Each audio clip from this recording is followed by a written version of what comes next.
Artsy Fartsy Club. My name is Mrs. Johnson, and I'm so happy you are here with me today. We are going to get right into some art today. Oh, actually, not right away. I wanted to tell you guys, make sure that you check out our Wednesday's video. I ended up doing a live instead of a pre-recorded, but we still did a book lesson, and we did the Christmas Penguin. It's an old Scholastic book, oldie but a goodie. And it's about Rolly the penguin, and he meets Santa, and poor Rolly wishes that he could fly. And although penguins can't fly, they sure can fly through the water. So we made our flying penguin. So you can see how to do that in Wednesday's episode. And this is what I'm all about right now. I'm trying to get the holiday activities ready for the Artsy Fartsy Club. And we are going to do wish stockings today. And this is something kind of different than what we usually do. It's less drawing intensive because it's really for our younger viewers. So if you have a little, anywhere from the age 2 and up, this is a great lesson. So preschool, lower elementary, all the way up to upper elementary, honestly, would probably enjoy this. And let's get into it. So let me go clickety click click and zoom over to our table. So on the table, I have a pre-cut out stocking. And so you're going to need a roll of paper. Let me make sure. It looks like we might be having some visual problems. Oh, no, you're with me. Okay, good. Sorry, guys. Just when I have my other computer going on, and I have to make sure that it's actually all running. So what I did was I took the roll of paper. So you want to roll the paper because you want these to be kind of nice and big. And I folded a section of it in half. The fold is going to be important because we're going to end up gluing this stocking together. Otherwise, you can just glue the whole thing, but this really ensures that that bottom is reinforced. It's already together. You don't have to worry about the glue gluing. And so none of our sparkles and stuff will come out of the bottom. So it is a giant stocking shape. So you can see the top and it goes all the way along. So the very first thing that we're going to do is glue it, give it a nice gluing. And even our little friends can do this, right? So I like to use the purple glue because then they can see where they're gluing. It does not dry purple, it dries clear, but it gives them that visual. And actually, I don't want to glue up here. So we're gluing the sides. Do not glue the top. If we glue the top, then we can't put in our stuffing or our wishes or our sparkles, and that would be sad. So a nice healthy glue all the way around on the sides. And then we're just going to roll that guy right back up. And when I cut it, it was folded, right? So I have two of the exact same. If I was doing this with my preschool kids, the tiny artists, then I would definitely have these pre-cut. Okay. If you could have it pre-drawn for lower L if you want, and then have your upper L could definitely draw it themselves. So I might have it like pre-folded and then say, okay, this is how we go step by step on drawing out our stocking, and let them draw them out themselves. But everybody definitely can glue and feel successful with that. Then I'm going to go on to the drawing part. And when I do toddler classes, so ages 2, right? 2, 3, 4, they're going to do it like a mommy and me. So they have their adult there to assist them. And we're going to let them play chief on this. So if you've ever heard the term chiefs and Indians, and we are going to let the toddler be the chief of their project, they are going to be gaining confidence and independence and manipulation skills by being independent, by doing those things on their own. But they're also going to have that safety net of having their adult there with them. Okay. So I have 3 lids that I literally label for them. And let's see if we can adjust. There we go, guys. That looks better. Come on, aesthetics, Mrs. Johnson. Okay. So I labeled the lids for them. Okay. And they literally are big, medium, small. Okay. Whatever you have. I saved these from my food items from my home. And then we go from there. So we're going to have them go ahead and place somewhere toward the bottom-ish. So we have room. Okay. We're going to place number 1. And we can allow the adults to hold it in place for them really nice and tight and allow them to draw. Oh, and I picked one of my bad markers. If you guys know me, I use Sharpies a lot and they get sad and dried out and need to be reused. Any permanent marker would work well. If your Sharpies are getting old, which I did not do for this one, store them upside down. That helps that ink to go to the tip. Also, you can draw slower. The slower you draw around your object, the more time the ink has to get to that next thing. So I'm going to overlap number 1 with number 2. If they draw around and have circles overlapping each other, it's okay. They're toddlers. So toddlers' art will look like toddler art. And if it's not aesthetically perfect, we're totally okay with that. They are learning, and that is the point. Okay. It's not to have a Picasso. The point is for them to develop the skills that are going to assist them to have great craftsmanship and understanding later on in life. So we'll allow them to make mistakes and tell them that they're doing great, but we're going to try to overlap and draw from our circle to our other circle. If they go the whole way around, okay, no worries. We're not going to sweat it. Okay. Then we're going to place number 3 on here.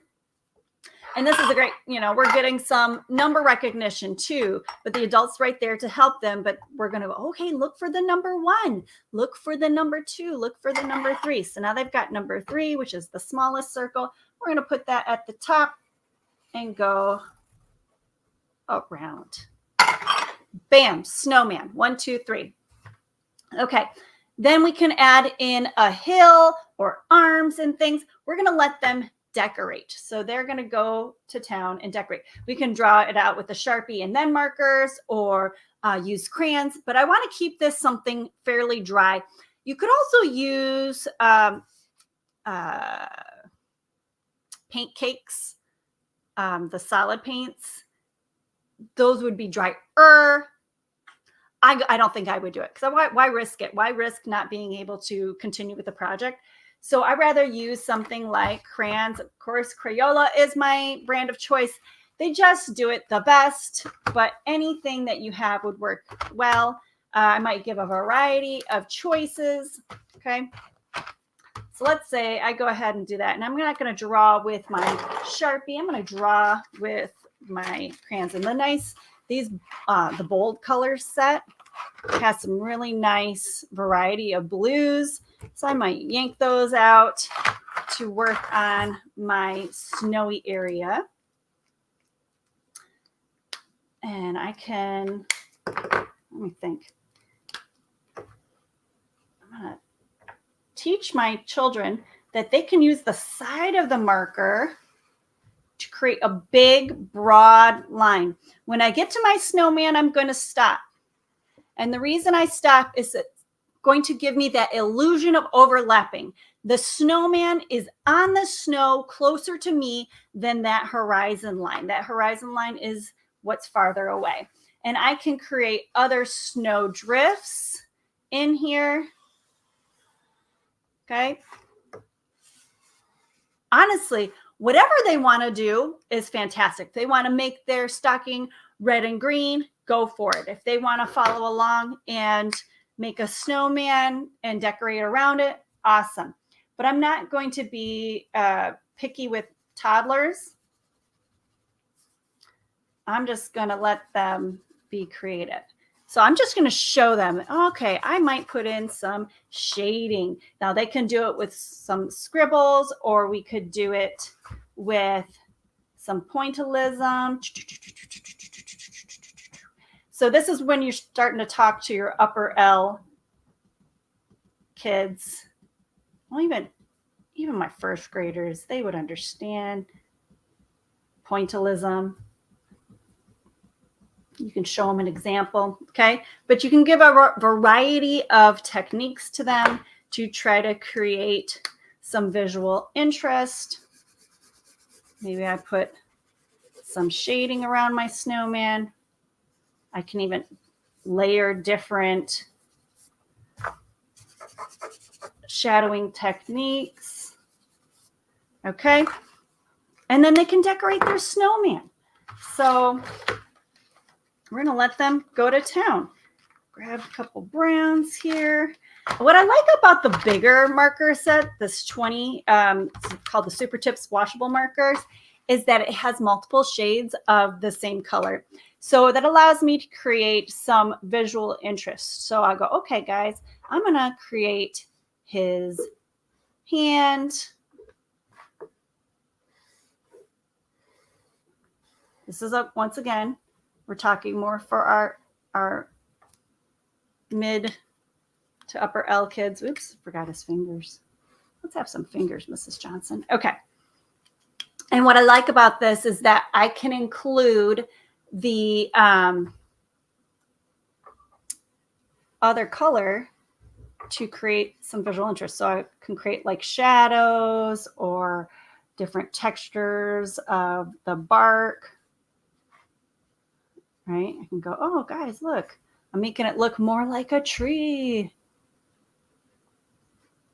more like a branch, the different texture of the branch, right? So we're creating some visual texture. And the fun thing about this is that now they can make it any kind of snowman they want. Do they want it to have a top hat? Do they want it to have a snow hat? Is it a girl? Is it a guy? Is it a whatever you want it to be? Snow person. It doesn't have to be a snowman or a snow woman. It can just be a snow person. Okay.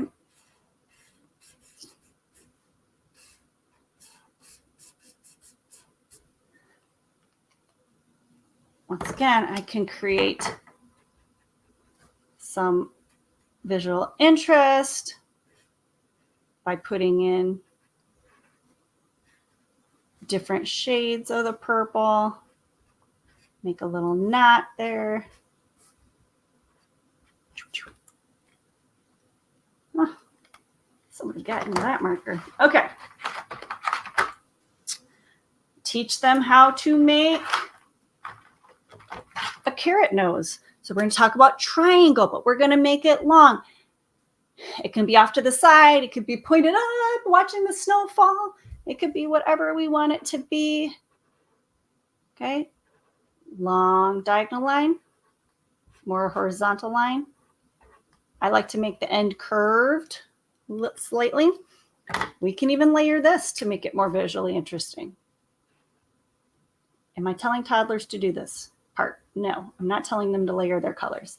They're going to color. They might just go scribble, scrabble, scrabble and color in each circle different. And it's going outside the lines and stuff. It's going to be okay. It's going to look fantastic. It's going to be special just to them. Okay, making a piece of coal.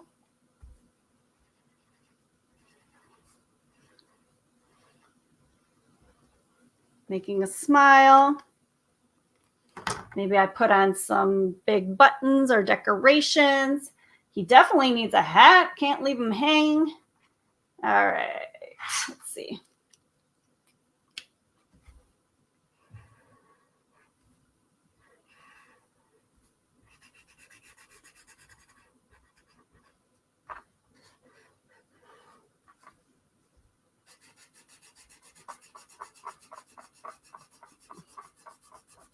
So I've got a secret, guys, as I'm sitting here trying to fill in the silence.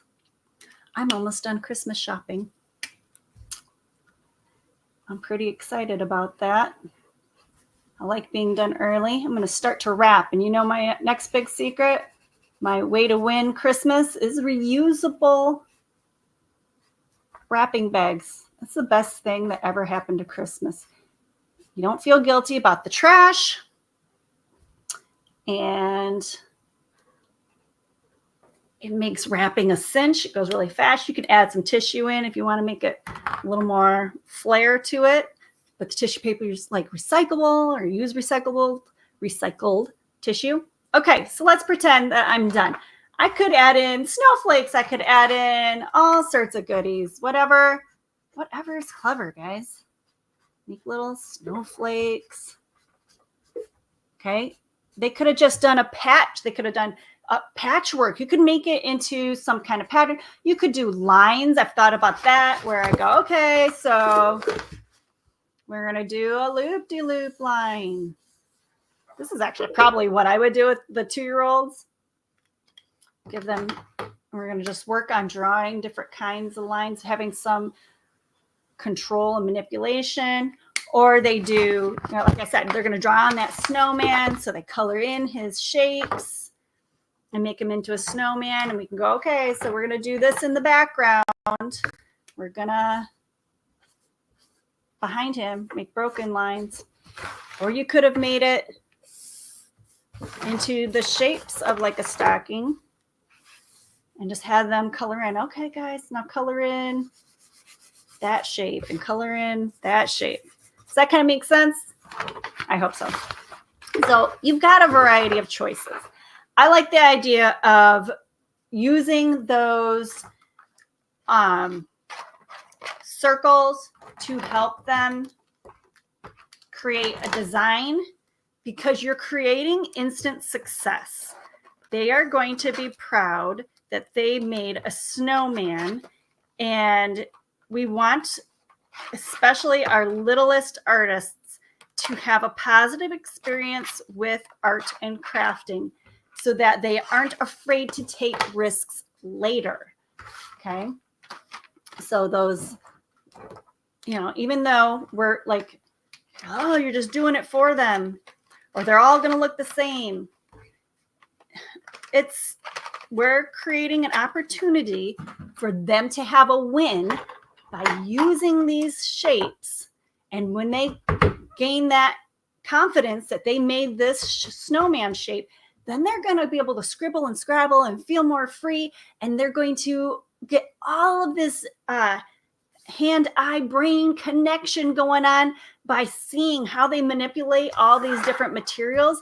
And they're going to feel good about it and excited about it. And we want them feeding their brain, right? Okay. So the outside, I would use the scraps that we have from cutting out the shape.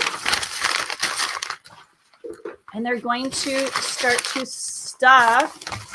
This is the trickier part. They're going to stuff their shape. You might need the adults to help the little ones because they might not be delicate enough to stuff, especially when you have to go around this corner here and stuff the toe. That's a little bit trickier. So I'm using my scrap paper. Nothing goes to waste. The scrap paper is probably not enough for you to stuff your stocking. So we're going to have an extra little piece of paper. But basically it starts to become a 3-dimensional pillow shape. The trickiest part is getting that toe. Sorry, I went up the screen. You didn't need to see that part. I'm just trying to get into the toe a little bit better. Okay. Now, I've got all of my stuffing in there. So, poof, it is now a 3-dimensional sculpture. And now here comes our wishes. So what is the point? Why is this a wish stocking? Well, I have some golden tickets. Some jazzy, shiny golden tickets. For our little ones that can't write, they're going to dictate to their adult. What is their wish? Okay. Now you can make this a couple different things. You can make it their wishes to Santa Claus. You could make it their wishes for what's in their stocking. So maybe I wish for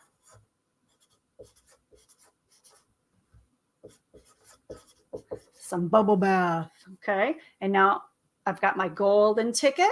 I'm going to set that aside actually. Or maybe I wish for a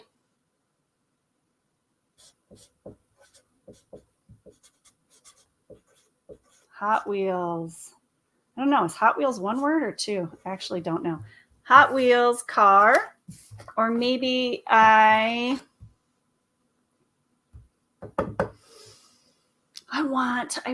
wish for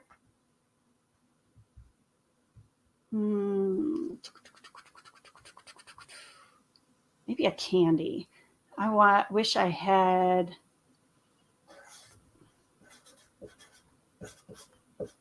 a candy cane. Okay, I want a big giant candy cane. And those are my wishes. Whatever their wishes could be. I mean, it could be, they could wish for a puppy. Doesn't mean they're going to get it, but they can wish for whatever they want to wish for. So now I've got my 3 golden tickets. They are going to put their wishes inside their stocking.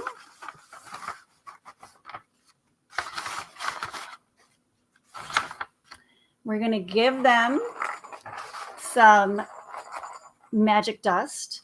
I've got some holly sequins, a few bells, okay? And they're going to pour that right inside. Wish, wish, wish, wish, wish. Have them wish over their wishing dust. I wish I get my Hot Wheels. I really do. Okay, and we put it inside. And then we're going to seal up our stocking. Okay, so we don't want our wishes to escape. They're going to be right here. So when Santa comes and sees our art by the fireplace, he's going to know our extra special wishes, our stocking wishes. Okay, nice healthy amount of glue.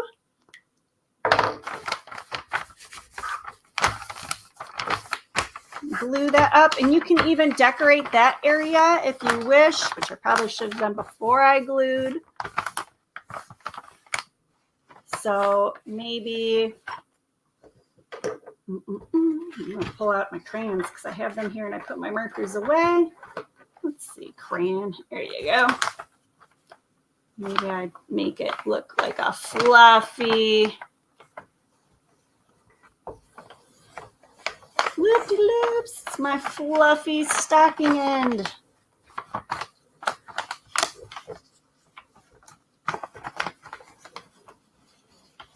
All right. I mean, your imagination is your only limitation. You know, some other things I might do is have like foam letters, and they could put their name on it.